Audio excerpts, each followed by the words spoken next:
દૌસા જિલ્લામાં પંચાયતી રાજની ચૂંટણીઓ દરમિયાન હવાઈ ફાયરિંગનો એક વિડીયો એસપી સુધી પહોંચ્યા બાદ પોલીસ અધિકારી એક્શનમાં આવ્યા હતા. આ વિડીયો માનપુર પોલીસ સ્ટેશન વિસ્તારનો છે. એક ગામમાં જન્મદિવસની પાર્ટી દરમિયાન યુવાનો રસ્તાની વચ્ચે ફાયરિંગ કરી રહ્યા છે. એસપી અનિલ બેનીવાલે આ વિડીયોની તપાસના આદેશ આપ્યા છે. મોટો પ્રશ્ન એ છે કે પંચાયતની ચૂંટણી પહેલાં જ્યારે લાયસન્સ ધરાવતા હથિયારો જમા કરાવવામાં આવ્યા છે, જો ગેરકાયદેસર હથિયારો પર પ્રતિબંધનો દાવો છે તો ફાયરિંગ માટે આ હથિયાર ક્યાંથી આવ્યું? માનપુર પોલીસ સ્ટેશને પણ આ અંગે તપાસ શરૂ કરી છે.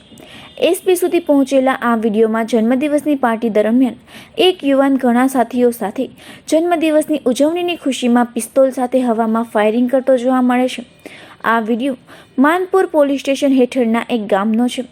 ચૂંટણી હોવા છતાં હથિયારો સાથે સાર્વજનિક રસ્તાઓ વચ્ચે હવાઈ ફાયરિંગનો વિડીયો આ વિસ્તારમાં કાયદો અને વ્યવસ્થાની સ્થિતિને છતી કરી રહ્યો છે.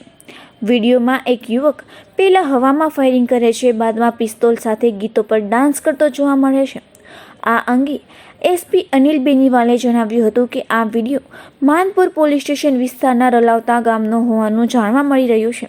તેમણે કહ્યું હતું કે સંપૂર્ણ તપાસ બાદ યુવકની ધરપકડ કરવાના પ્રયાસો કરવામાં આવી રહ્યા છે.